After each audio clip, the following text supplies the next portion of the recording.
नमस्कार दर्शक बंधु, चलतु जान आज किसी टॉप न्यूज।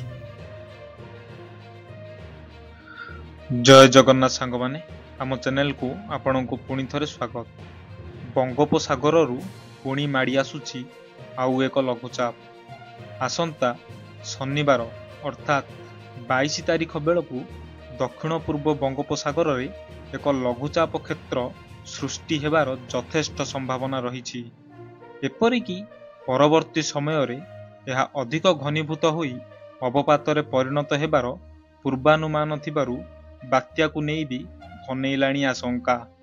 जदिओ पाणीपाग विभाग बात्या संपर्क रे स्पष्ट करिनी, हेले शीत दिन सांगकू अमल समय रे संभाव्य लघुचाप वर्षा चाषी चिंता बढ़ाई देछि।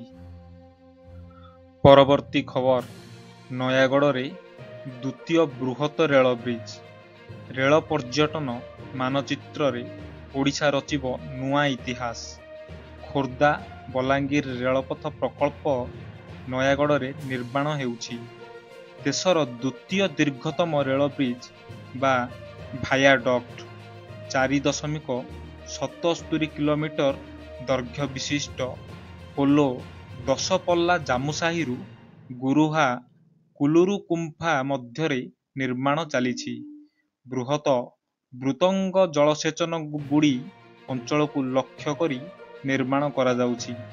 भविष्यत रे एही लाइन रे विस्टोडम ट्रेन चलाइबा को योजना रही। परवर्ती खबर, अनिल अंबानी को ईडी झटका। मनी लॉन्ड्रिंग पाई शिल्पपति अनिल अंबानी को लिंक रे प्रवर्तन निर्देशालयर एक्शन। भुवनेश्वर, नवी मुंबई, चेन्नई, पुणे रे थिबा 1452 कोटी अधिक टंकार संपत्ति अटैच करिछि ईडी। लोन ठकेई और मनी लॉन्ड्रिंग मामला रे अनिल अंबानी और ताको ग्रुप ऑफ कंपनी विरोध रे मामला रुजु करी तदंत करुछि प्रवर्तन निर्देशालय।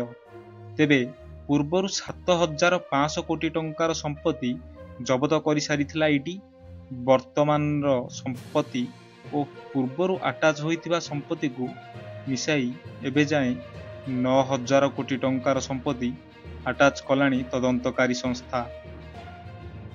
परवर्ती खबर, भारत अमेरिका मध्य हेला मेगा डील। भारत पाई 93 नियुत डॉलर रो सामरिक पैकेज को अनुमोदन करिछि अमेरिका, जहा द्वारा Bharat Javelin anti tank missile एवं एक्सकालिबर प्रिसन गाइडेड आर्टिलरी राउंडर रो एक नूतन ब्याच किनी पारिबो। एही डील अनुसार भारत 100 टी FGM 148 टी जाभेलिन मिसाइल 25 टी हालुका कमांड लॉन्च यूनिट एवं 216 टी एक्सकालिबर आर्टिलरी राउंड पाइबो। RTX बम लॉकहीड मार्टिन द्वारा मिलित भावरे विकसित जाभेलिन क्षेपणास्त्र प्रणाली स्थल बाहिनी को सशस्त्र टार्गेट विरोध रे अत्यंत सठिक दीर्घ दूरगामी आक्रमण करिवार क्षमता प्रदान करिवो। परवर्ती खबर, राजधानी शीत उभान। भुवनेश्वर रे हठात शीत कमिबा सह बढ़िला तापमात्रा। राति तापमात्रा बढ़िबा सह शीत गायब। 2 दिन भितरे राजधानी रे 6.6 डिग्री राति तापमात्रा वृद्धि पाइछि। परवर्ती खबर, हीराकुद रे हेबो पर्यटन विकास। पर्यटकों पाई नुआ आकर्षण साजिबाकु जाउछि हीराकुद डैम। जल भंडार रे क्रूज चलाचल सह क्रूज टर्मिनाल निर्माण हेबो। एथिसह laser music show, dam museum आदि निर्माण पाई पर्यटन विभाग को NOC देइछि जल संपद विभाग। झांकराणी मंदिर पछपट जमी रे हेबो लेजर म्यूजिक शो।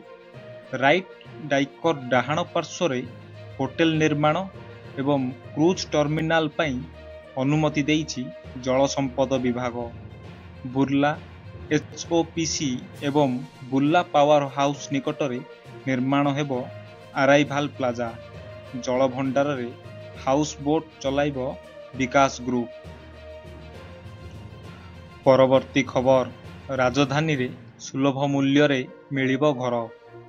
ସୁଲଭ ମୂଲ୍ୟରେ ରାଜଧାନୀରେ ଘର ଯୋଗାଇ ଦେବେ ସରକାର। ଏନେଇ ବ୍ଲୁପ୍ରିଣ୍ଟ ପ୍ରସ୍ତୁତ ହୋଇଛି। ନଗର ଉନ୍ନୟନ ମନ୍ତ୍ରୀ କହିଛନ୍ତି 14ରୁ 50 ଲକ୍ଷ ଟଙ୍କାରେ ଘର ଯୋଗାଇ ଦିଆଯିବ। ଏଥିପାଇଁ ପାଇଲଟ ପ୍ରୋଜେକ୍ଟ ଜରିଆରେ 90ଟି ଘର ତିଆରି ହୋଇଛି। ଏହି ଘରଗୁଡ଼ିକ 2 BHK ରହିଛି। ସରକାର ଏଣିକି ଲୋ କଷ୍ଟରେ ଘର ତିଆରି କରି ଯୋଗାଇ ଦେବେ। ପ୍ରାଥମିକ ଭାବେ ଏହି ଘର ବସ୍ତି ବାସିନ୍ଦାଙ୍କୁ ଦିଆଯିବ। ପରେ ନିମ୍ନ ଆୟକରକାରୀଙ୍କୁ ଘର ମିଳିବ। ଅଧିକରୁ ଅଧିକ ସାଧାରଣ ଲୋକଙ୍କୁ ଘର ଯୋଗାଇବାକୁ ବ୍ୟବସ୍ଥା କରାଯାଉଥିବା କହିଛନ୍ତି ନଗର ଉନ୍ନୟନ ମନ୍ତ୍ରୀ। ପରବର୍ତ୍ତୀ ଖବର, ରାଜ୍ୟପାଳଙ୍କୁ ନିର୍ଦ୍ଦେଶ ଦେଇପାରିବେନି ସୁପ୍ରିମକୋର୍ଟ। ବିଧାନସଭାରେ ପାରିତ ହୋଇସାରିଥିବା ବିଲ୍କୁ ରାଜ୍ୟପାଳ ଦୀର୍ଘ ଦିନ ପର୍ଯ୍ୟନ୍ତ ଅଟକାଇ ରଖିବା ଉଚିତ ନୁହେଁ। କିନ୍ତୁ ସୁପ୍ରିମକୋର୍ଟଙ୍କ ସେତିକି କ୍ଷମତା ନାହିଁ ଯେ ରାଜ୍ୟପାଳଙ୍କୁ ନିର୍ଦ୍ଦିଷ୍ଟ ସମୟ ସୀମା ମଧ୍ୟରେ ବିଲ୍କୁ ମଞ୍ଜୁରି ଦେବା ପାଇଁ ନିର୍ଦ୍ଦେଶ ଦେଇପାରିବେ। ପରବର୍ତ୍ତୀ ଖବର, ନୀତିଶ ସରକାର ବିଜେପି ପାୱାରଫୁଲ। ବିହାର ସରକାରରେ ପୂର୍ବରୁ ପାର୍ଟନର ଥିବା ବିଜେପି ଏବେ ନୂଆ ସରକାରରେ ହୋଇଛି ଅଧିକ ପାୱାରଫୁଲ। ନୀତିଶଙ୍କ ସହ ନୂଆ ସରକାରରେ 26 ମନ୍ତ୍ରୀ ପଦରୁ ବିଜେପି ଏକାକୀ 14 ମନ୍ତ୍ରୀ ପଦ ହାତେଇ ନେଇଛି। ଖାଲି ସେତିକି ନୁହେଁ, 2 ଉପମୁଖ୍ୟମନ୍ତ୍ରୀ ପଦବୀ ନିଜ ପାଖରେ ରଖିଛି ବିଜେପି। ଯାହାପରେ ଚର୍ଚ୍ଚା ହେଉଛି ଯେ ବିହାରରେ ମୁଖ୍ୟମନ୍ତ୍ରୀ ଆସନରେ ନିଜ ଦଳର ନେତାକୁ ବସାଇ ନ ପାରିଲେ ବି ସରକାରରେ କିନ୍ତୁ ପାୱାରଫୁଲ ହୋଇଛି। ପରବର୍ତ୍ତୀ ଖବର, ଦିଲ୍ଲୀ ବିସ୍ଫୋରଣ ମାମଲା। ଏନ୍ଆଇ ଦ୍ୱାରା ଆଉ 4 ଅଭିଯୁକ୍ତ ଗିରଫ।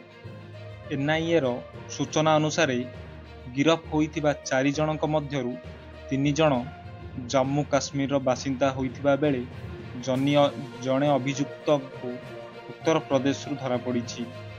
ଧରାପଡ଼ିଥିବା ଅଭିଯୁକ୍ତ ସମସ୍ତେ ଡାକ୍ତର।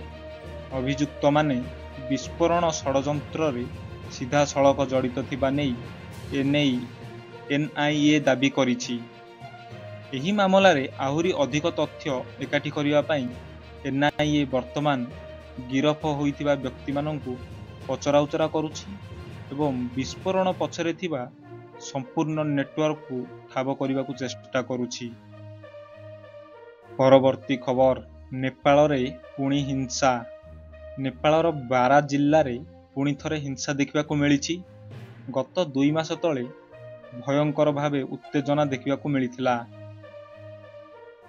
ଗତ କିଛି ମାସ ତଳେ ଜେନ୍ଜି ଆନ୍ଦୋଳନ ପାଇଁ ଅନେକ ମୃତାହତ ହୋଇଥିବା ବେଳେ ଏବେ ପୁଣି ନେପାଳରେ ହିଂସା ଆରମ୍ଭ ହୋଇଛି। ବାରା ଜିଲ୍ଲାରେ ହିଂସା ହୋଇଥିବା ବେଳେ ସେଥିପାଇଁ କର୍ଫ୍ୟୁ ଲାଗୁ କରାଯାଇଛି। ଜେନ୍ଜି ପ୍ରତିବାଦକାରୀ ଏବଂ ବହିଷ୍କୃତ ପ୍ରଧାନମନ୍ତ୍ରୀ KP ଶର୍ମା ଓଲିଙ୍କ ନେତୃତ୍ୱରେ ନେପାଳରେ କମ୍ୟୁନିଷ୍ଟ ପାର୍ଟିର କର୍ମୀଙ୍କ ମଧ୍ୟରେ ପୁଣି ଥରେ ସଂଘର୍ଷ ହେବା ପରେ କର୍ଫ୍ୟୁ ଲାଗୁ କରାଯାଇଛି।